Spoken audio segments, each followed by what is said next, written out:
Je m'appelle Logan Wells et voici ce qui s'est passé aux funérailles de mon père. Le soleil matinal filtrait à travers les vitraux, teintant les bancs polis et les éclats de pourpre et d'or tandis que les personnes en deuil prenaient place dans une anticipation silencieuse.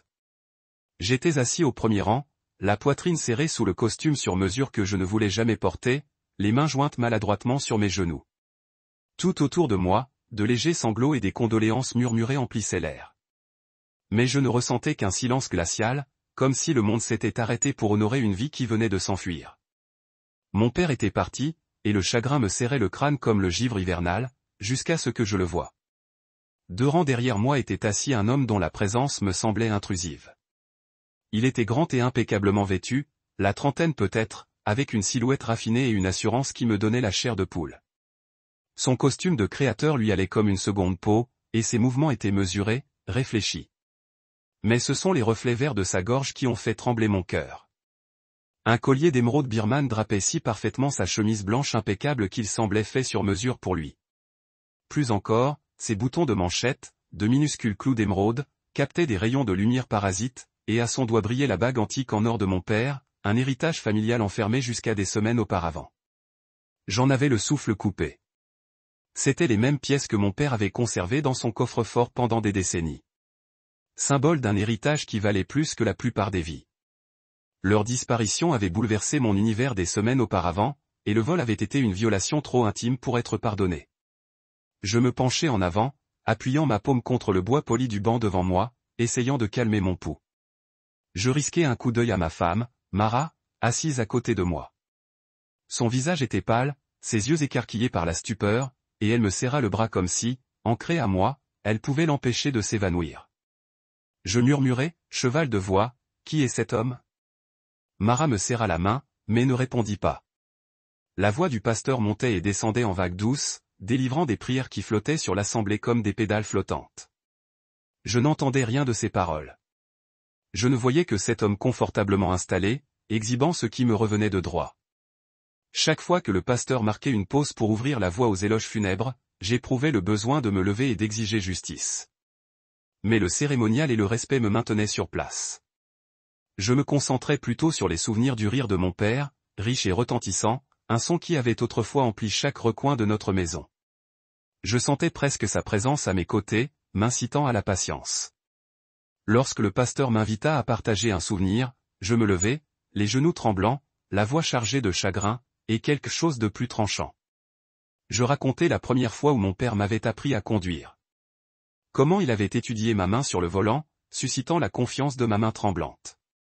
J'évoquai les étés où il me poursuivait sous l'arroseur, sa fierté lorsque j'ai obtenu mon diplôme et sa foi inébranlable en mes rêves. Tandis que je parlais, les larmes me brouillaient la vue.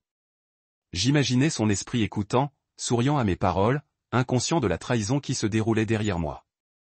Dès que je suis retourné à ma place, j'ai compris que je ne pouvais plus me taire. Chaque fibre de mon être exigeait des réponses. Lors d'une brève pause dans la cérémonie, je me suis relevé, prenant soin de ne pas attirer l'attention, et je me suis approché de l'allée. Mon cœur battait fort en passant devant les rangées de personnes en deuil dont les regards compatissants me fixaient le dos. Mara se leva également, le souffle coupé en la suivant. J'ai rejoint l'homme en noir et me suis arrêté, juste à côté de lui. Il a tourné la tête, ses yeux émeraudes, s'il en avait, voilés par des montures de créateur. J'ai regardé les bijoux, puis son visage. « Qui êtes-vous » ai-je demandé d'une voix basse mais inébranlable. L'assemblée s'est tue, ce silence plus perçant que n'importe quel éloge funèbre. Il a marqué une pause, puis s'est penché en arrière, un bouton de manchette reflétant une lueur émeraude. « Logan Wells » a-t-il répondu avec douceur. « J'apprécie les belles choses. » Son ton était décontracté, comme si notre rencontre était une visite amicale plutôt qu'une confrontation aux funérailles de mon père. Je serrai les dents. Ces bijoux appartiennent à ma famille, dis-je, ravalant ma fureur. Ils ont été volés, sourit-il, un lent pincement de lèvres assuré, et il effleura le collier d'une main. Ton père me les a donnés, dit-il d'une voix douce. Il m'a dit que ça ne te dérangerait pas, un murmure parcourut l'église, tandis que le choc se peignait sur tous les visages. Les yeux de Mara s'écarquillèrent d'horreur, et je réalisai à cet instant la profondeur de sa trahison. La sainteté de la cérémonie vola en éclats, le chagrin faisant place à une colère froide. Je redressai les épaules, déterminé à ce que cette violation ne tienne pas. L'homme qui portait l'héritage de mon père venait de le revendiquer par tromperie, et je le verrais en répondre. Même dans cet espace sacré, la justice exigeait d'être entendue. J'inspirais profondément, le chagrin et la rage se tordant dans ma poitrine, me préparant à la confrontation qui allait tout changer. Dès que je sortis de la chapelle, l'air chaud du printemps me frappa violemment, trop vif, trop parfumé pour la tempête qui montait dans ma poitrine. Je remarquai à peine les rosiers impeccables bordant la cour, ni la lumière du soleil qui illuminait les colonnes de marbre du funérarium. Mon attention était rivée sur l'homme qui venait de profaner la mémoire de mon père, chaque bijou volé pendu à son corps. Carter Rhodes, c'était son nom. Je ne le savais pas encore en quittant mon siège, mais j'avais à peine franchi l'arche de pierre que quelqu'un surgit de l'ombre à ma gauche, d'une voix froide et posée. « Monsieur Wells, dit-elle. » Je me retournai brusquement, encore tremblant de rage contenue. Elle était grande, la trentaine avançait, vêtue d'un tailleur noir sur mesure, pas une femme en deuil. Il n'y avait aucune tristesse dans ses yeux, seulement du contrôle. Son badge brillait à l'intérieur de son blazer. « Inspectrice Ria Mallory, poursuivit-elle, brandissant sa carte d'identité comme un bouclier. On s'est déjà parlé. Tu as signalé la disparition des bijoux de ton père. On m'a assigné à l'affaire. Je clignai des yeux. C'est toi qui es du commissariat? Je pensais? Tu pensais que c'était une étagère? Non. Elle s'approcha, là. Voix basse. Mais tu ne m'as pas tout dit non plus, n'est-ce pas? Je plissai les yeux. De quoi parles-tu? Elle fit un signe de tête vers les portes de la chapelle. Cet homme à l'intérieur, celui avec les émeraudes et l'arrogance. C'est Carter Rhodes. Tu ne l'as pas mentionné. Je ne le connais même pas, rétorquai-je. C'est ça le problème. Mais ta femme, si. Ces 4 mots interrompirent tout. Le vent sembla s'arrêter. Mallory observa attentivement ma réaction, son expression indéchiffrable. Ça fait presque 1 an qu'on a Carter à l'œil. Elle continua, escroc, arnaqueur, beau parleur. Il cible les femmes mariées, riches, ennuyées, généralement liées à des familles de valeur. Il s'infiltre, les charme, puis les utilise pour obtenir ce qu'il désire. Ma bouche s'assécha. Vous dites qu'il visait Mara? Elle pencha la tête. Ou Mara s'était laissé prendre pour cible. Je détournai les yeux vers la pelouse impeccable où le corbillard noir attendait comme une bête endormie. Mara, ma femme, celle qui m'avait tenu la main à la veillée funèbre, celle qui était restée à mes côtés pendant que je lisais l'éloge funèbre de mon père. Et maintenant, peut-être sa complice. La voix de Mallory résonna d'une voix basse et posée. Ce collier, ces boutons de manchette, cette bague, il ne les a pas achetés. Il n'en a pas hérité, et il ne les a pas pris de force. Je me retournai vers elle. Alors, comment? Elle haussa un sourcil. On l'a laissé entrer. Mes poings se serrèrent. Le coffre-fort, la combinaison. Je n'en avais parlé qu'à 2 personnes, mon père et Mara. Mon père a été enterré il y a moins d'1 heure. Il ne restait plus qu'une seule personne qui avait su l'ouvrir. Mallory poursuivit, nous avons intercepté un message il y a 2 nuits entre Carter et un utilisateur crypté. Il faisait référence à une dernière démonstration lors d'un enterrement. Il aime faire une entrée remarquée. Il n'était pas là pour pleurer. Il était là pour faire passer un message. À moi, murmurai-je. Exactement. C'est un jeu psychologique. Les gens comme Carter aiment montrer ce qu'ils ont subi, surtout quand ils pensent que vous ne vous défendrez pas en public. J'ai failli le faire. Je l'ai admis. J'ai failli lui arracher ce collier du cou devant tout le monde. L'expression de Mallet s'adoucit légèrement. Mais vous ne l'avez pas fait. C'est pourquoi j'ai attendu jusqu'à maintenant. J'ai fait quelques pas, mes chaussures crissant légèrement sur le chemin de gravier. Que voulez-vous que je vous laisse gérer ça? Mon rire fut amer. Cet homme porte l'héritage de mon père comme un costume. Vous voulez que je reste planté là à regarder? Mallory s'est approché. Vous devez jouer plus intelligemment que lui. Monsieur Wells, je travaille avec le bureau du procureur, mais il me faut plus qu'une cérémonie funéraire spectaculaire. J'ai besoin d'une confirmation, d'une preuve que votre femme était impliquée et que Carter savait exactement ce qu'il faisait. J'ai détourné le regard, honteux de la question que j'allais poser. Et si elle n'avait pas voulu l'aider? Et si elle avait été manipulée? Mallory n'a pas bronché. On le saura. Mais quoi qu'il en soit, si elle lui a donné accès, c'est de la complicité de vol. Et si on ne prend pas les devants, ils pourront tous les deux s'en tirer à bon compte. Carter s'est faufilé dans des recoins plus étroits que celui-ci. J'ai fixé le portail en fer forgé au bout de l'allée. Au-delà, des voitures attendaient. Des invités s'attardaient près des limousines. À l'intérieur, le corps de mon père gisait en silence. Alors qu'ici, le monde s'était transformé en un théâtre de trahison. Elle me l'a dit, me suis-je murmuré presque pour moi-même. Elle m'a dit qu'elle voulait que les choses soient différentes, qu'on avait besoin d'espace, mais elle n'est jamais partie. Elle est restée. Peut-être parce qu'elle avait besoin de temps pour vider le coffre-fort. Mallory a lancé un bref regard. Hochement de tête. Si elle est dans le coup, elle va trébucher. On donne toujours la corde aux gens. C'est juste une question de distance avant qu'il ne se resserre. Je me tourne pour lui faire face. Alors, que faire? Tu retournes à l'intérieur, dit-elle en ajustant sa veste. Fais comme si tu ne savais rien. Reste sur tes gardes. Surveille ce qu'elle dit. Surveille la réaction de Carter. Ma voix était basse. Et si je les affronte, tu ne le feras pas, dit-elle fermement. Parce que tu vas me laisser faire. C'est comme ça qu'on récupère tout. C'est comme ça qu'on gagne. Une brise traversa la cour, agitant les bords de son blazer et le col de ma chemise. Je fixai le vitrail où Carter était toujours assis comme un roi portant des émeraudes volées. J'acquiesçai lentement. D'accord, mais quand le moment viendra, inspecteur, je veux être celle qui le verra tout perdre. Mallory croisa mon regard. Ce moment arrive. Croyez-moi, je ne dis plus un mot.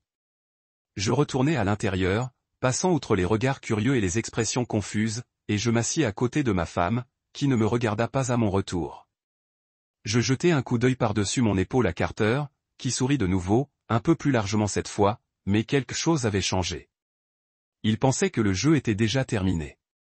Il ignorait totalement qu'il venait de commencer.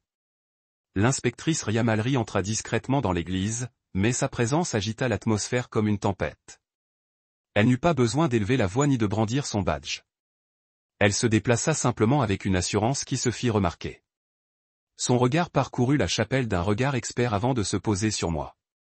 J'acquiesçai légèrement. Il était temps. La cérémonie continua, ou tenta de continuer. La voix du pasteur se brisa légèrement lorsqu'il reprit ses paroles préparées, tentant de ramener les personnes endeuillées à la recueillement du moment.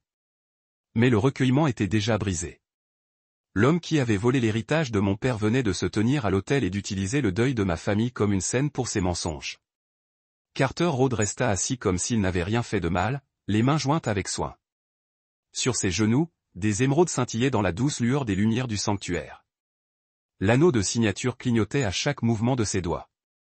Il était assis 2 rangées derrière moi, mais j'avais l'impression qu'il me soufflait dans le cou. Je ne me tournai pas pour regarder Mara, même si je sentais sa tension à côté de moi comme de l'électricité statique. Elle avait à peine parlé depuis le discours de Carter. Je voyais bien qu'elle ne s'y attendait pas. Son arrogance l'avait prise au dépourvu, elle aussi. Bien. Qu'elle le sente. Qu'elle se tortille. Je restai immobile, les yeux fixés devant moi, les poings serrés sur mes genoux. Tandis que Mallory se dirigeait vers le fond de l'église et se tenait près des portes, je pouvais presque sentir le pouls de la congrégation changer à nouveau. Les gens la remarquaient, non pas parce qu'ils la reconnaissaient comme une force de l'ordre, mais parce que quelque chose dans la pièce ne semblait plus en sécurité. C'est étrange comme les humains peuvent sentir une perturbation bien avant de la comprendre. Carter avait dû le sentir aussi. Il regarda par-dessus son épaule, aperçut Mallory et sourit. Ce satané il souriait, comme s'il venait de voir un ami arriver à sa propre fête d'anniversaire. Je me tournai légèrement, juste assez pour saisir son expression. Il savait exactement ce que c'était. Il jouait un rôle, persuadé de pouvoir encore manipuler la fin. Mais ce sourire narquois s'estompa à peine lorsqu'il me jeta un coup d'œil et ne suscita aucune réaction, ni colère, ni indignation, juste le silence. Il ignorait que le silence était aussi une stratégie. Le pasteur continua, mais personne n'écoutait vraiment. Les regards ne cessaient de dériver. Les murmures passaient comme des notes dans une salle de classe. Tout le monde savait que quelque chose n'allait pas. Il ne savait juste pas encore ce que c'était. Puis Carter se leva lentement, délibérément, comme un homme se lève quand il sait qu'il est maître de la salle. Il lissa sa veste, ajusta ses boutons de manchette, ses émeraudes volées, et descendit l'allée comme invoqué par la divinité elle-même. Mais il ne se retourna pas pour partir. Il se retourna pour faire face aux personnes endeuillées et leva une main, paume ouverte, dans un geste qui suggérait l'humilité. Je savais que ce n'était pas le cas. Je suis désolé, dit-il d'une voix forte et charismatique. Je sais que ce n'est pas habituel, mais j'aimerais dire quelque chose de plus, quelque chose d'honnête. Le pasteur cligna des yeux, confus, puis s'écarta. J'ai rencontré Robert Wells il n'y a pas longtemps, commença Carter. Mais en un instant, il m'a montré ce qu'est la vraie générosité. Il se tourna légèrement vers Mara. Ce qu'est l'amour. Ma mâchoire se serra. La sienne aussi. Il me dit que sa famille ne le comprenait pas toujours. Que parfois, les choses qu'il chérissait le plus n'étaient pas valorisées par ses proches. Il laissa planer cette pensée. J'entendais presque les gens se pencher en avant sur leur banc. Mais il voyait du potentiel en moi. Il me faisait confiance. Il me les a donnés. Il a touché le collier, les boutons de manchette, la bague. Parce qu'il disait que l'héritage devait être partagé, pas thésaurisé. Des exclamations de surprise parcoururent la chapelle. J'entendis une femme murmurer, il les lui a donnés. Une autre se pencha pour demander, c'est le soleil? C'était. Il retournait la vérité à l'envers, la transformant en performance. Mais Mallory s'avança alors. Ruth, dit-elle calmement, projetant juste assez pour que tout le monde l'entende. J'ai besoin de te parler dehors. Carter ne bougea pas. Au lieu de cela, il regarda Mara droit dans les yeux. Le silence se fit tendu, puis il prononça les mots qui firent exploser la pièce. Dis-leur, bébé. Le souffle me quitta brusquement. Toutes les têtes se tournèrent. Mara se figea à côté de moi. Mon cœur battait fort, mais je ne parlais pas. Pas encore. Dis-leur que tu me les as donnés. Carter dit plus fort cette fois. Dis-leur ce que nous avions prévu. La bouche de Mara s'ouvrit, puis se referma. Elle se tourna vers moi, le visage pâle, les lèvres tremblantes. Logan, murmura-t-elle. Sa voix se brisa. Je ne s'y ai pas, Mara, dis-je doucement. Lui as-tu donné les bijoux de mon père? Une larme coula sur sa joue. Il m'a dit que tu ne le remarquerais pas, murmura-t-elle. Que ton père ne se souciait plus de ces choses. Mon père, dis-je d'un ton neutre, a été enterré sans sa bague. Parce que tu as laissé ton amant la voler. Carter rit. Fiancée, il a dit qu'elle te quitterait après les funérailles. On entendait des halètements cette fois. Une de mes cousines se leva brusquement. Une tante se couvrit la bouche. Mon oncle, le visage rouge, jura dans sa barbe. L'inspectrice Mallory n'a pas attendu. Elle a marché jusqu'à l'hôtel, les mains calmes, la voix d'acier. Monsieur Rhodes, vous êtes en état d'arrestation pour recel, dit-elle. Et Madame Wells, ajouta-t-elle sans hésiter. Vous devrez nous accompagner pour l'interrogatoire. Mara, paniquée, me prit la main. Logan, s'il te plaît. Non, j'ai retiré ma main, la voix froide. Tu as fait ton choix. Mallory s'avança vivement et menotta Carter. Le tintement du métal résonna comme une cloche de jugement. Mara se recroquevilla à côté de lui, silencieuse. L'église, les personnes en deuil, les murmures, tout se transforma en un bourdonnement sourd. Je me concentrai sur l'homme qui portait les trésors de mon père et la femme qui l'avait aidé à le faire. Leur moment de triomphe était terminé. La justice était entrée dans la pièce, non pas avec rage, mais avec le silence, l'effet et le timing. Et j'en avais assez de rester assis sans bouger. Je n'avais pas réalisé à quel point j'avais soif jusqu'à ce que les mots quittent enfin la bouche de Carter Rhodes. Dis-leur, bébé, sa voix résonnait dans le silence de l'église, teintée d'une tendresse feinte et d'une intention farouchement claire. Toutes les têtes se tournèrent vers nous, les yeux écarquillés par la surprise et la curiosité. Ma femme, Mara, était assise à côté de moi, figée, le visage pâle et les yeux vitreux. On aurait dit quelqu'un qui venait de voir un fantôme et de comprendre que c'était la personne qu'elle aimait. L'espace d'un instant, je suis resté dans le vide du silence. Le cercueil poli de mon père brillait sous les lumières de la chapelle. Son dernier voyage achevé, sa mémoire nous avait été confiée. Et là aussi, derrière moi, était assis l'homme qui avait non seulement volé les plus précieux objets de famille de mon père, mais qui avait aussi joué avec mon cœur à travers la femme en qui j'avais une confiance inestimable. Son collier et ses manchettes d'émeraude brillaient comme des provocations tandis qu'il se penchait en arrière, attendant. La bague en or poli signée à son doigt capta un rayon parasite, projetant des étincelles vertes dans l'obscurité. Il appréciait cela. Mara serrait mon bras, les jointures blanches, ses lèvres tremblaient, mais aucun son n'en sortait. Je pouvais presque sentir la tension monter en moi.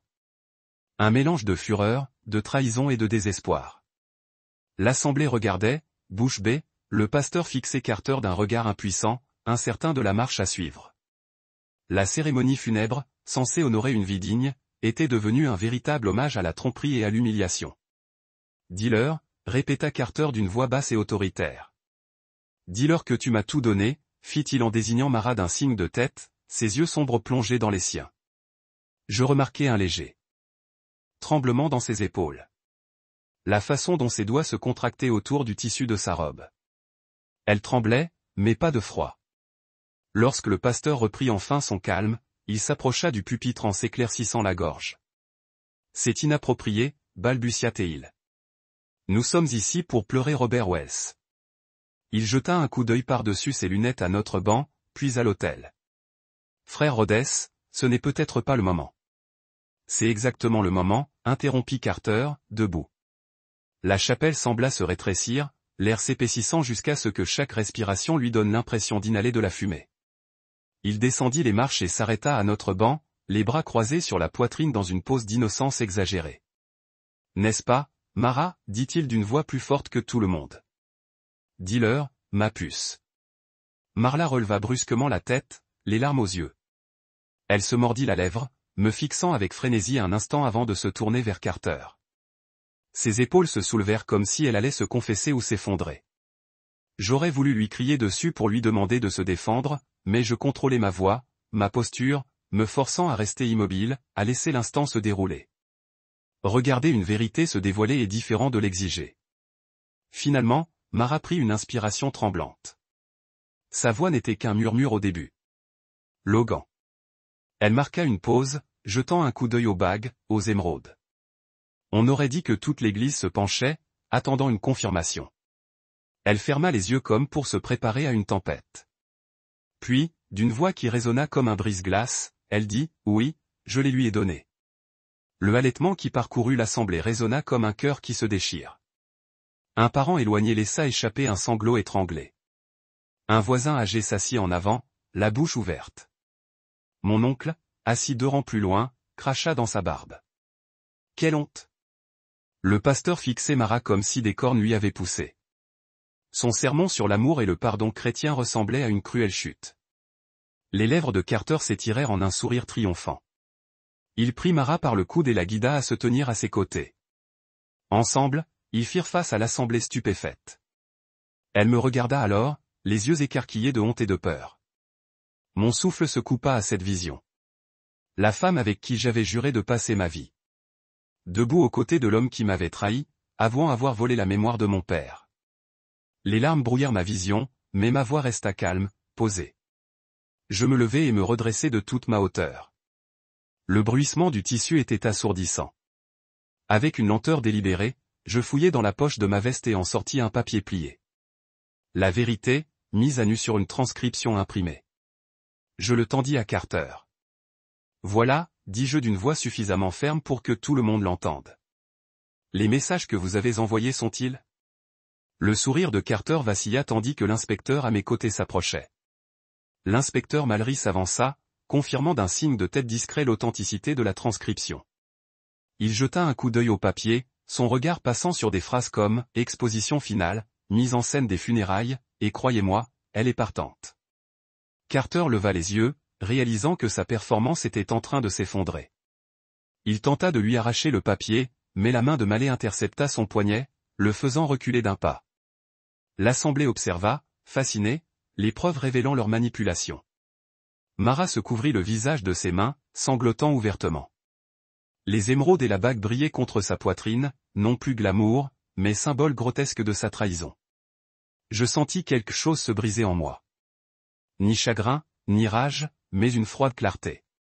C'était l'aboutissement des mensonges et de la tromperie. L'héritage de mon père avait été souillé. Ma femme avait été complice. La voix de l'inspecteur Mallory trancha le chaos. Monsieur Rhodes, vous êtes en état d'arrestation pour recel et complot en vue de commettre un vol. Madame Wells, vous êtes également en état d'arrestation pour complot et complicité. Elle sortit des menottes et s'avança avec une autorité rapide. Carter protesta timidement, mais Mallory lui passa les poignets dans le dos. Il secoua la tête, les yeux plissés comme si la plaisanterie avait fait son temps. Mara s'agenouilla à côté de moi, des larmes coulant en torrents silencieux. Elle tendit la main et toucha ma veste de costume. Logan, s'il te plaît, gémit-elle. Je suis désolé. Je suis tellement désolé. Je me penchai, scrutant son visage strié de larmes, les émeraudes illuminant ses larmes de teinte surnaturelle. Je posai une main sur son épaule, ferme mais sans réconfort. Tu as fait ton choix, dis-je doucement. Tu l'as choisi plutôt que moi, plutôt que la mémoire de papa. Ma voix était douce mais définitive. Je me suis redressé et j'ai reculé d'un pas, lui laissant l'espace qu'elle avait laissé à l'héritage de mon père. Mallory guida Carter et Mara vers les portes. L'assemblée s'est séparée en silence, comme si elle refusait de toucher au spectacle. Le pasteur se tenait impuissant, les yeux baissés, les funérailles dénuées de toute cérémonie. Du fond du banc, mon oncle a murmuré, il était temps. Je suis restée assise, la poitrine haletante, à les regarder partir. Les émeraudes ont brillé une dernière fois dans la lumière de l'après-midi tandis que Carter jetait un dernier regard en arrière, mêlé de colère et de regret. Les sanglots de Mara ont résonné dans l'allée lorsque les portes se sont refermées derrière elle. Le silence s'est installé sur la chapelle, un silence plus lourd que n'importe quel cantique. J'ai fermé les yeux, imaginant le visage doux de mon père, ses mains fermes, le jardin qu'il entretenait, nos rires partagés. Il méritait mieux. Je mérite mieux. J'ai sorti la transcription de ma poche et l'ai froissée dans mon poing. Preuve, justice. Les fragments de ma famille brisés. Confiance. Quand j'ouvris les yeux, les personnes en deuil sortaient lentement, hochant la tête solennellement. Je me levai et marchai seul vers l'autel, le cœur battant, l'esprit clair. Je déposai une rose blanche, la préférée de mon père, sur le cercueil. Puis, me tournant vers la sortie, je sortis au soleil, laissant derrière moi un héritage à reconquérir et une vie qui allait commencer une nouvelle vie. Les portes de la chapelle s'ouvrirent derrière Carter Rhodes et Marlowe Wells, et l'inspecteur Mallory les guida dans la cour lumineuse comme s'il conduisait des moutons à l'abattoir. Dans un silence stupéfait, l'assemblée recula comme une vague qui s'éloigne, hésitant entre suivre ou fuir.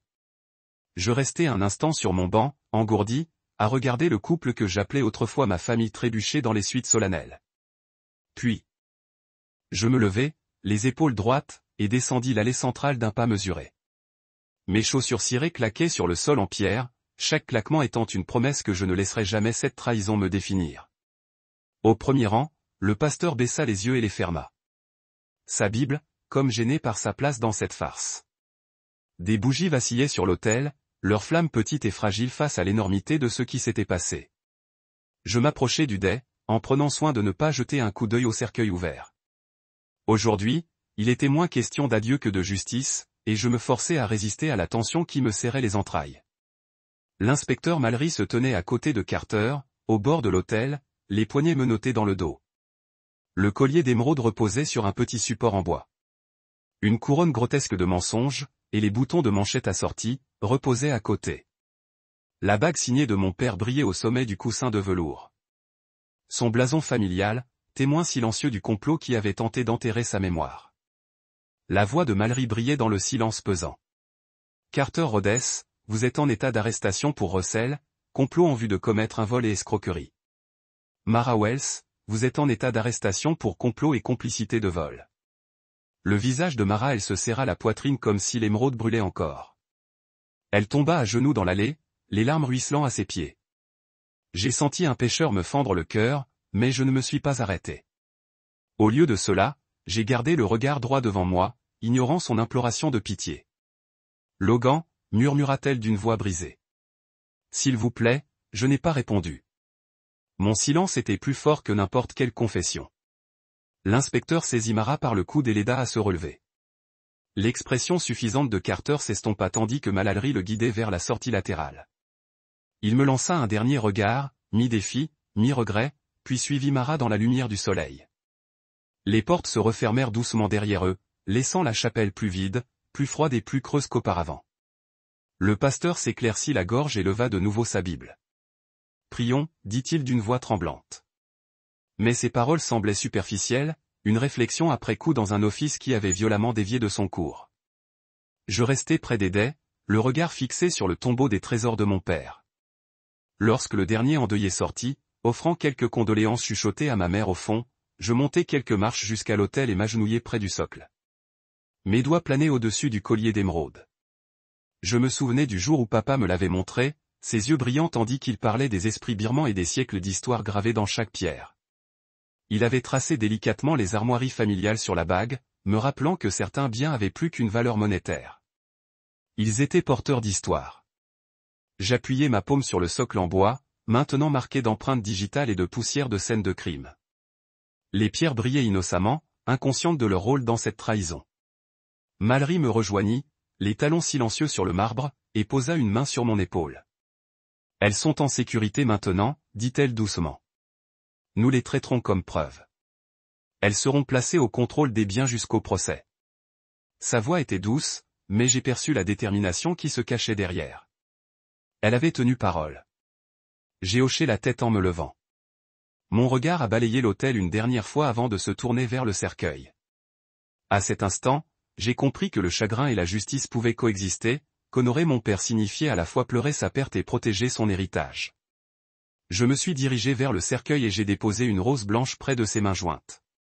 Ce faisant, je me suis autorisé à ressentir le poids de mon chagrin, la douleur de la trahison et la clarté intense de mon objectif. De retour dans l'allée, j'ai trouvé ma mère, les épaules voûtées, mais le regard fixe. Elle m'a pris la main, et je l'ai prise avec gratitude. Nous avons marché ensemble vers les portes de la chapelle, dépassant le petit groupe de parents et d'amis restés pour m'offrir un soutien discret. Personne n'a parlé. Nul n'en avait besoin. L'air était lourd de la douleur de ce qui avait été perdu et de la promesse que la vérité avait prévalu. Dehors, le parc des pompes funèbres grouillait d'activité. Les fourgons de corner étaient au ralenti près de l'entrée et les voitures de police étaient alignées dans l'allée. Des journalistes chuchotaient dans leurs enregistreurs au bord de la foule. Leurs caméras étaient braquées sur les portes par lesquelles Carter et Marat étaient sortis. Je gardais le pas régulier aux côtés de ma mère, ignorant l'éclat des flashs. Ce jour-là n'était pas fait pour le spectacle. C'était pour tourner la page. L'inspecteur Mallery nous rattrapa alors que nous arrivions au bord de la cour. Je partagerai les preuves avec le procureur. Elle a dit qu'ils agiraient vite. Les routes et les puits seront traduits en justice et votre père sera blanchi. J'ai hoché la tête. Merci, ai-je dit, non pas pour son courage, mais pour son timing. Sa conviction inébranlable qu'un enterrement pouvait se terminer à la fois par le chagrin et la victoire. Ma mère m'a serré la main. Rentrons à la maison, a-t-elle murmuré. Souvenons-nous de lui tel qu'il était. Je me suis retourné un instant pour contempler les vitraux de la chapelle qui scintillaient dans la lumière de l'après-midi. J'ai vu le visage de mon père aux couleurs vives, fier, aimant, intact par le vol ou la trahison. Puis je me suis détourné et j'ai marché vers l'avenir, portant le poids de cette journée en moi, déterminé à honorer son héritage dans la vie, et pas seulement dans la mort. J'ai suivi le pas rapide de l'inspecteur Mallery hors de la chapelle et traversé la cour, longeant les rosiers qui avaient été témoins de plus de tromperie que de réconfort. Le soleil de fin d'après-midi avait dissipé les ombres solennelles, laissant une lumière crue qui mettait à nu chaque détail, les taches sombres de café renversées sur les tapis de réception, les marque-places abandonnées à la table d'honneur, les programmes froissés jonchant les allées du jardin. Le monde avait basculé sous mes pieds ce matin-là, et maintenant je le traversais comme un homme dans un rêve à moitié oublié. Dans la salle de réception du funérarium, le murmure des conversations étouffées et le cliquetis des assiettes en porcelaine formaient un fond sonore à mon engourdissement.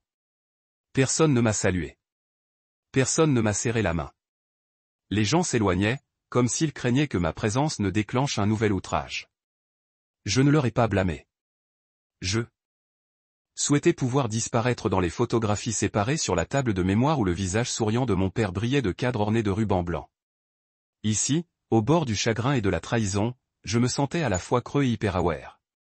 Mallery s'arrêta près d'une porte de service qui a conduit à une salle de conférence privée. Nous devons obtenir les preuves et interviewer Madame Wells et Monsieur Rhodes séparément, a-t-elle dit tranquillement, en me regardant du coin de l'œil. Ensuite, nous les amènerons pour des frais officiels. Son ton maintenait la précision de quelqu'un habitué à chorégraphier le chaos. Un chorégraphe de conséquence. J'ai hoché la tête, même si j'ai ressenti une dérive. J'attendrai dehors, dis-je, voix à peine au-dessus d'un murmure. Si ça va, elle a donné un petit signe de tête de compréhension. Prenez tout le temps dont vous avez besoin. C'est beaucoup à traiter. Puis elle a glissé par la porte, la fermant derrière elle avec le clic doux d'un verrou. Seul dans le couloir, je coule sur un canapé en cuir, le rembourrage frais contre l'arrière de ma veste de costume. Mon esprit a rejoué les événements du matin comme une bobine de film implacable. Les émeraudes, l'anneau, la confession, les arrestations. Chaque souvenir m'a frappé à nouveau, aussi brut que le moment que cela s'est produit. J'ai fermé les yeux, mais les images ont refusé de s'estomper. Au lieu de cela, ils ont convergé en une seule vérité écrasante. L'héritage de mon père avait été profane, mon mariage défait et mon monde a irrévocablement modifié. Je me suis forcé à respirer, me concentrant sur la montée et la chute de ma poitrine, me fondant dans le présent.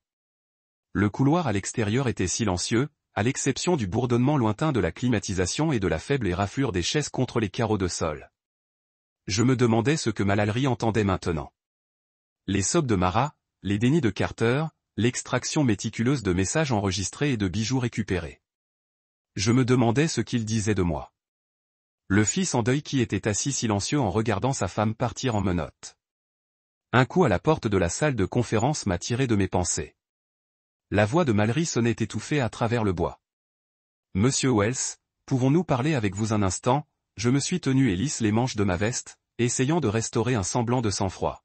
« Oui, répondis-je, ouvrant la porte et entrant à l'intérieur. La chambre était clairsemée, juste une table de conférence, quelques chaises et une charrette roulante empilée de dossiers d'exposition et de sacs de preuves. D'un côté, Mara s'assit à la table, ses mains menottées devant elle, le visage pâle et gonflé des pleurs. En face de sa Carter, soutenue contre le mur de son costume de designer, son expression un mélange de défi et d'appréhension. Mallory se tenait entre eux, interrogeant les transcriptions sur sa tablette. En entrant, les trois têtes se sont tournées vers moi. Les yeux de Mara s'écarquillèrent, ses lèvres se séparant. Le regard de Carter est passé de Mallory à moi et à nouveau, calculant. L'air se sentait électrique, chargé d'années de mensonges et de secondes de vérité. Mallory a fait un geste pour moi de m'asseoir à la tête de la table. « Monsieur Wells, merci d'être venu. Nous avons récupéré tous les articles. Collier émeraude, bouton de manchette, anneau de signat. Ils ont été catalogués comme preuve dans le dossier 472.34. Elle a tapé sa tablette et une photo est apparue à l'écran. L'anneau de mon père a niché contre une feuille blanche, sa crête nette et vierge. Avant de poursuivre les accusations, nous avons besoin de votre déclaration. Quand avez-vous réalisé pour la première fois que les articles manquaient, et qu'est-ce qui vous a amené à soupçonner Madame Wells et Monsieur Rhodes? J'ai inhalé, laissant la question s'installer. La pièce était plus petite maintenant, se rapprochant de moi. Chaque mot que j'ai prononcé ferait partie du dossier permanent. Mon père est décédé il y a 2 semaines, j'ai commencé, la voix mesurée. Une semaine plus tard, ma mère a découvert que le coffre-fort était vide. Nous l'avons signalé à l'enceinte locale. Numéro de K128 LW. J'ai suivi le détective Mallory jusqu'aux funérailles aujourd'hui parce que j'ai repéré ces mêmes pièces sur Monsieur Rhodes. C'était la preuve du vol et j'ai appris plus tard une conspiration impliquant ma femme. J'ai rencontré les yeux de Mara, voyant des remords scintiller dans son regard en larmes. C'est à ce moment-là que je savais qui était responsable. Mallory hocha la tête. Merci. Nous inclurons cela dans l'affidavit. Elle se tourna vers Mara. Madame Wells, avez-vous sciemment donné à Monsieur Rhodes l'accès au coffre-fort? Les épaules de Mara tremblaient en s'adressant à la table. Oui, chuchota-t-elle, la voix à peine audible. Je connaissais la combinaison. Il m'a dit qu'il m'a fait sentir choisi, a-t-il dit. Papa ne les a pas appréciés, qu'ils signifieraient plus pour moi. Elle m'a regardé, l'expression brisée. Je n'ai jamais voulu te blesser. Je pensais que je l'aidais à s'échapper. Échapper à ma vie, mes doutes. Je suis vraiment désolé. Ses excuses pendaient dans l'air comme de la fumée. J'ai mal pour la femme que j'aimais, mais je ne pouvais pas pardonner à la trahison. Le regard du détective se ramollit pendant un moment avant de se recentrer sur Carter.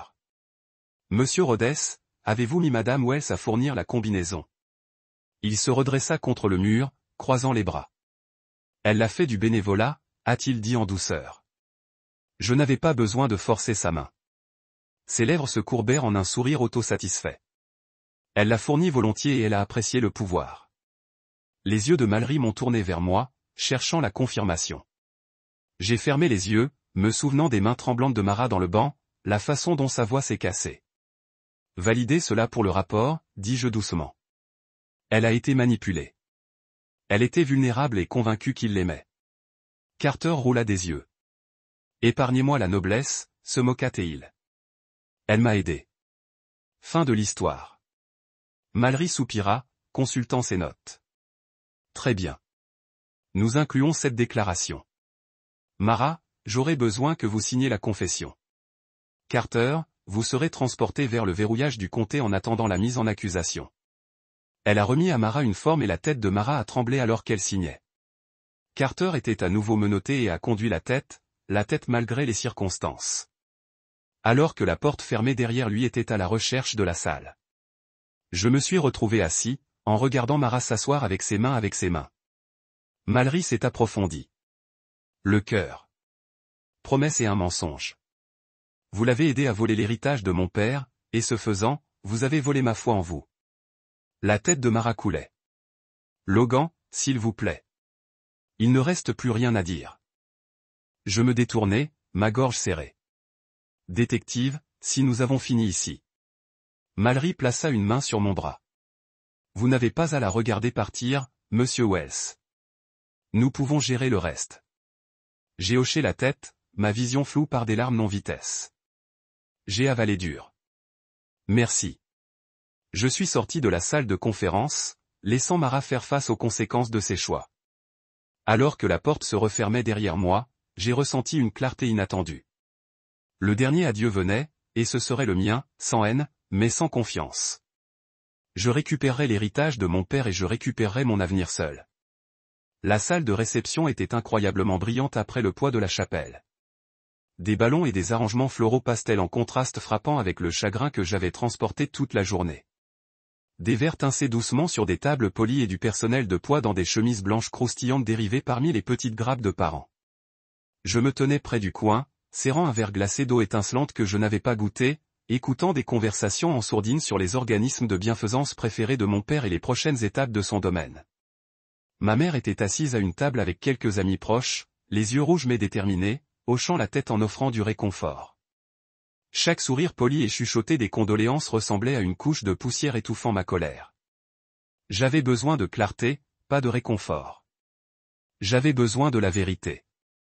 La détective Ria Mallory s'est approchée tranquillement, se glissant dans l'ombre à côté de moi. Elle portait le même blazer sur mesure de ce matin, son insigne caché, mais sa présence indubitable. Elle a offert un signe de tête et m'a tendu un sac de preuves contenant le collier émeraude de mon père et les boutons de manchette de mon père désormais soigneusement enveloppés dans des tissus. L'anneau de signet reposait dans une petite boîte doublée de velours, la dernière pièce. Ma gorge s'est resserrée alors que je trace la gravure de la crête familière. Les tenir à nouveau se sentaient surréalistes, comme si j'avais des fragments saisissants d'un passé brisé. Elle a tout récupéré, dit Mallory souvent, sa voix basse pour que personne n'entende. Carter Rhodes a évalué le collier la semaine dernière, prévoyant de le clôturer. Il avait même une offre sur la table, mais votre téléphone nous a cinglés lorsque vous l'avez confronté. Notre histoire l'a surpris en train de laisser des bijoutiers Kensington avec un sac bouché. Nous avons intercepté le sac avant de faire la vente. J'ai fermé les yeux. Merci. L'anneau était froid dans ma paume et ma Mara. Mallory hésita. Sa coopération était compliquée. Après ses aveux, elle a accepté de faire une déclaration complète. Elle a admis tout avoir organisé, disant aux routes quand la maison était vide, le conduisant au coffre-fort. Elle a dit qu'elle croyait que papa était devenu distant, qu'il appréciait ces choses plus que sa famille. Un rire amer s'est levé dans ma gorge. Elle lui a dit ça. Elle était tellement convaincue qu'il l'aimait plus que moi. Le regard de Mallory s'adoucit. Elle est brisée, monsieur Wells. Elle va plaider coupable de complot et d'accessoires. Le bureau du DA prépare les documents. Elle a glissé un dossier de manille à travers moi. À l'intérieur était transcription de son interview, photo de l'ouverture du coffre-fort, SMS à partir de Ruth l'appelant mon parfait confident. Chaque ligne ressemblait à une lame, coupant plus profondément que la valeur monétaire des bijoux. J'ai traversé les pages. Il y avait le message de Mara à minuit. Je ne peux pas supporter de le perdre. Ruth a répondu. Je vais vous montrer une vie où vous pouvez gagner. Un autre dont j'ai besoin de la combinaison. Je promets de ne pas dire une âme. Et sa réponse 4821. Cette simple chaîne de nombres, le code de mon père, avait tout déverrouillé. J'ai fermé le dossier et j'ai levé les yeux vers Mallory, la colère s'évasant sous mon extérieur calme. Elle a trahi la mémoire de mon père et ma confiance en une seule décision. Mallory hocha la tête. C'est pourquoi le timing est important. Le procès est prévu pour le mois prochain. Ils seront confrontés à la condamnation pour vol, complot et fraude. Le DA veut faire un exemple des routes. C'est un récidiviste. J'ai réglé le dossier sur une table voisine. Des amis ont dépassé le passé, offrant des sourires sympathiques que je ne pouvais pas rencontrer. Moi je ne peux pas la pardonner, dis-je tranquillement. Elle mérite sa punition. Mallory hésita. Il y a la possibilité de clémence si elle témoigne contre les routes. Une phrase réduite. J'ai froncé les sourcils. Ainsi, elle peut éviter la pleine responsabilité car elle aide à le condamner. C'est ainsi que le système fonctionne, a répondu Mallory doucement. Mais elle plaide toujours coupable d'un crime. Sa carrière, sa réputation, ils sont partis. Je me suis expiré. La douleur et le soulagement s'emmènent ensemble. Je veux juste que l'héritage de mon père revienne dans mes mains où il appartient. Mallory a offert un petit sourire. Vous l'avez maintenant. Elle a fait signe au sac et à la boîte de preuves. Eh bien, vous les libérez une fois la procédure judiciaire terminée. J'ai hoché la tête, incapable de parler. Les bijoux, les émeraudes, l'anneau se sentaient comme des talismans récupérés d'un voyage sombre. J'ai glissé les pièces dans ma poche de veste intérieure, les appuyant près de mon cœur. Mallory jeta un coup d'œil dans le couloir, notant des visages familiers et le bavardage régulier. « Comment vous sentez-vous » demanda-t-elle tranquillement. Je me suis forcé à regarder autour de ma famille. Ma mère a attrapé mon regard et m'a fait un doux sourire. Mon cousin s'est approché avec un plateau de houdémer et en a offert un, mais j'ai secoué la tête. Mon appétit, comme ma confiance, avait disparu. Je me suis retourné à Mallory. Je me sens vide et entier en même temps.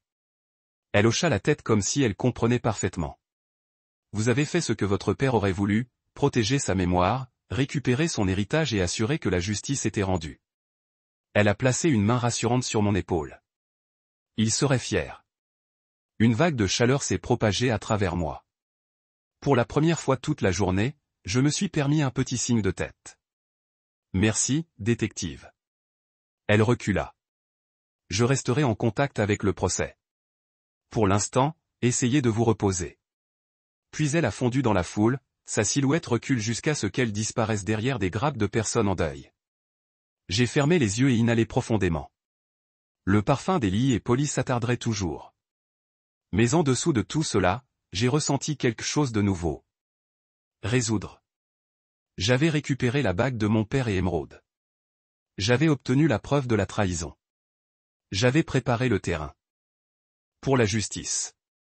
Maintenant, je devais reconstruire ce qui restait de ma vie.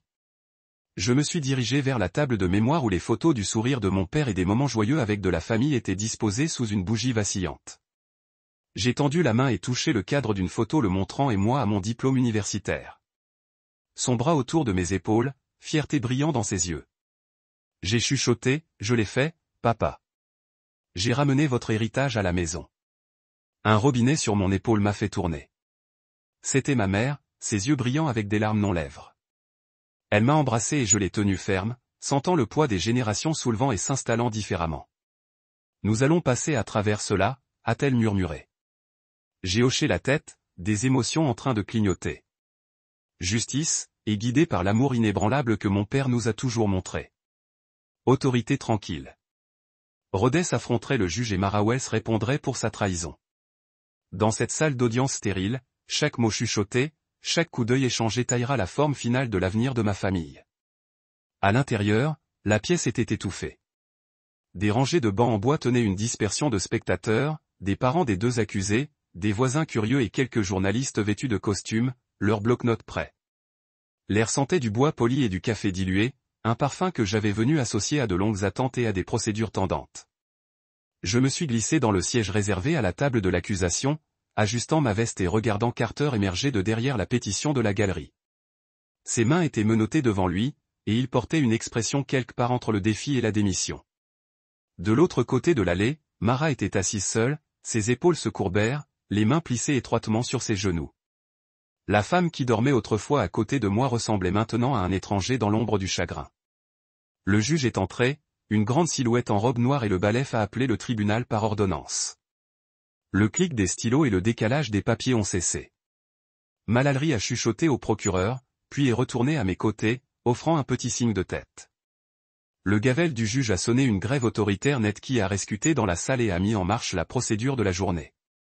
State of Westmere contre Carter Road et Marlow Wells, a annoncé le baouf.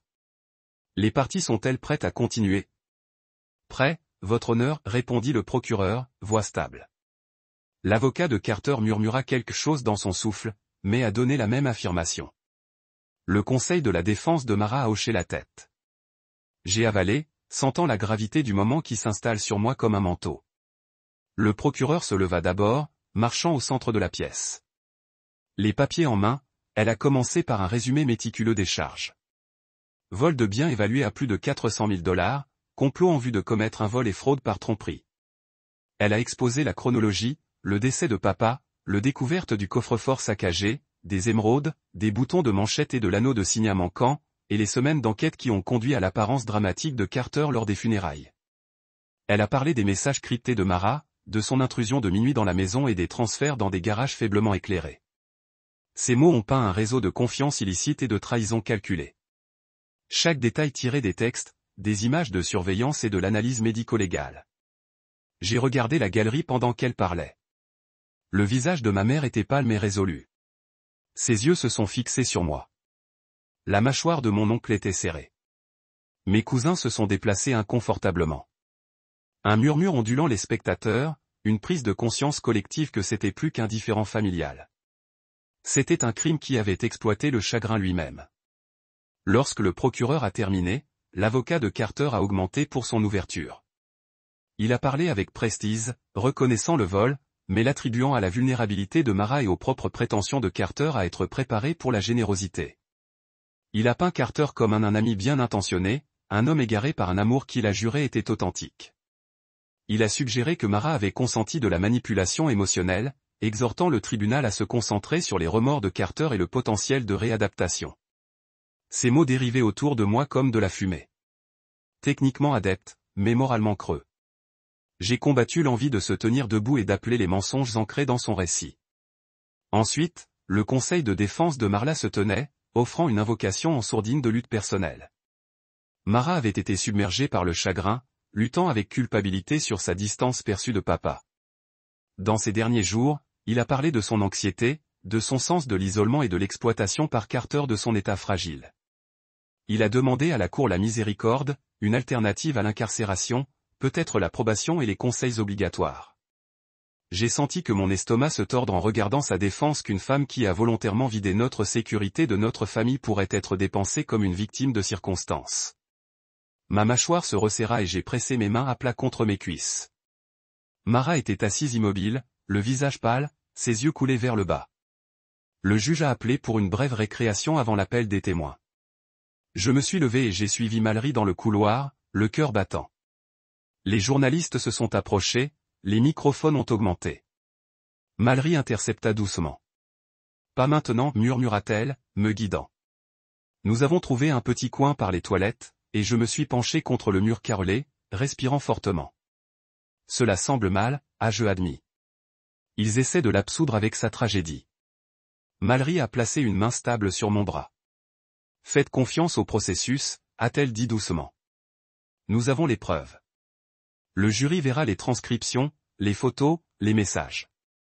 Ils entendront le directeur de la banque qui a retracé la tentative de vente de Rhodes et le directeur de la maison funéraire qui a témoigné sur les artefacts volés.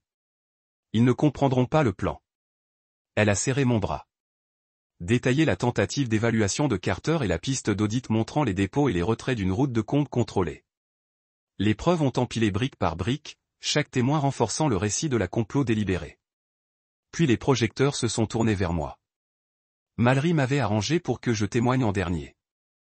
Mais d'abord, la défense a appelé le thérapeute de Mara, qui a parlé de ses symptômes de chagrin et de SSPT après la mort de papa. Les arguments se sont brouillés alors que le thérapeute décrit l'état mental fragile de Mara, son insomnie, son désespoir. J'ai écouté, le cœur douloureux, car ma femme était représentée comme une victime, sa trahison formulée comme un symptôme de traumatisme psychologique. Je voulais crier que la santé mentale n'était pas une excuse pour le vol, que ses actions avaient des conséquences au-delà de sa souffrance. Enfin, mon tour est venu. Le BEF m'a juré et je me suis installé sur le président du témoin. Je pouvais sentir la chaleur des lumières de la salle d'audience. Voir le jury assis silencieusement, le juge observant attentivement. Le procureur a commencé ses questions, chacune une invite pour exposer la vérité, comment j'ai découvert les bijoux manquants, comment j'ai contacté la police et pourquoi j'ai confronté Carter lors des funérailles. J'ai parlé clairement, racontant la trahison dans le banc, le moment horrible Carter sourit en portant l'héritage de mon père. J'ai décrit l'horreur de voir Mara à côté de lui. Sa façade craquant lorsque la vérité s'est répandue. Ma voix était stable, sans faille, même lorsque ma gorge se limitait au souvenir de ses larmes. Le contre-interrogatoire de l'avocat de Carter était plus net. Les tentatives de tordre mes mots suggèrent que j'avais des arrière-pensées, que j'ai nourri de la jalousie ou un désir de vengeance. Il a demandé si je soupçonnais jamais Mara d'infidélité avant le vol, insinuant le doute. J'ai rencontré calmement son regard. Je l'aimais, dis-je tranquillement. Je n'ai jamais soupçonné qu'elle pourrait me trahir de cette façon. Mais l'amour n'excuse pas la trahison. Cette déclaration ressemblait à un verdict en soi. Quand je me suis assis, le soulagement et l'épuisement m'ont lancé. J'avais dit ma vérité au milieu d'ombres de doute. Maintenant, le jury délibérerait, pesant des preuves et des témoignages. Alors que la salle d'audience vidait, j'ai attiré l'attention de Mara. Elle m'a regardé, la douleur et le regret ont gravé sur ses traits. J'ai hoché la tête une fois, une reconnaissance de l'histoire partagée. Maintenant fracturée au-delà de la réparation. Elle détourne les yeux, les larmes débordant. À l'extérieur du palais de justice, Mallory a attendu. « Tu as bien fait » a-t-elle dit, me guidant loin des caméras. Maintenant, nous attendons la décision du jury. J'ai hoché la tête, me volant pour le résultat. L'héritage de mon père avait été défendu. La trahison de ma famille est à nu sous serment. Quel que soit le verdict, j'avais récupéré mon pouvoir, et la promesse de la justice brillait plus que toute émeraude. En fin de compte, la vérité prévaudrait, et l'homme en costume de charbon de bois et la femme en qui j'ai confiance en faisant une foi répondraient enfin à leur choix. La grande salle de bal de la galerie a bourdonné de conversations douces et le bruissement des robes de soirée. Mais pour moi, le monde s'était rétréci en un seul fil de lumière traçant la courbe de l'anneau de signa de mon père. Il y a un an, ces émeraudes et cette bague avaient été volées dans l'heure la plus sombre de ma vie. Ce soir, ils ont brillé contre mon des boutons de manchette et à ma gorge comme symbole non pas de trahison mais de triomphe. Je me tenais avant l'installation de la pièce maîtresse. Des centaines de brins de verre à teintes émeraudes en cascade du plafond comme une cascade vive. Chaque brin a attrapé la légère coulée des arcs-en-ciel fracturés à travers les sols en marbre. Mon père aurait adoré ça. L'interaction de la couleur et de la forme. La façon dont l'art transforme la douleur en beauté. Les invités ont dérivé autour de moi, s'arrêtant pour admirer les œuvres commandées en son honneur. Tovem abstrait pulsant avec des légumes verts profonds et des médailles d'or. Sculptures en bronze qui ont capturé la force dans des angles inattendus. Photographies préservant des moments de joie. Ma mère s'est approchée, sa robe en soie émeraude attrapant la lueur des lustres. Elle m'a embrassé, ses yeux brillants. Il aurait été si fier, murmura-t-elle. J'ai hoché la tête, le cœur plein. Il vit ici, ai-je répondu, inclinant ma tête vers le verre en cascade. De l'autre côté de la pièce, un jeune couple s'attarda par une peinture tourbillonnant de verre et d'or. La femme a regardé ma bague et a hésité avant de s'approcher. « Monsieur Wells » a-t-elle demandé. Je me suis retourné, offrant un sourire poli. « Je suis désolé de m'immiscer. Mais votre bague, c'est magnifique. Quelle est son histoire ?» J'ai fait un geste vers la peinture. Il appartenait à mon père pendant des décennies. J'ai commencé, la voie stable. Il a été volé le jour de ses funérailles et récupéré seulement après que la justice ait été rendue. Je m'arrêtais alors que les yeux de la femme s'élargissent. Maintenant, cela me rappelle que la vérité peut surpasser la tromperie. Son compagnon hocha la tête solennellement. Merci d'avoir partagé cela. C'est plus puissant que n'importe quelle œuvre d'art ici. J'ai souri et je suis retourné pour saluer d'autres invités. Plus tard, le conservateur est monté sur le podium et la pièce s'est calmée. Elle a parlé de l'impact de mon père, de sa générosité, de sa vision, de sa conviction que l'art devrait guérir. Puis elle m'a invité en avant. Debout sous l'éclat du lustre, je me suis adressé à la foule assemblée. Merci d'avoir honoré mon père ce soir.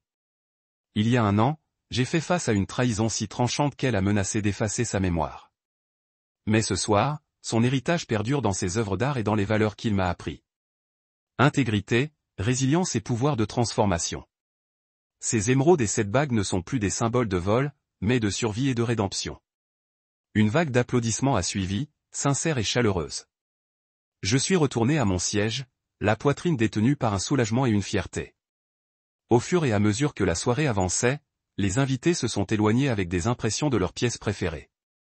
Je me suis attardé jusqu'à ce que le personnel de la galerie ait éteint les lumières et commence à empiler des chaises.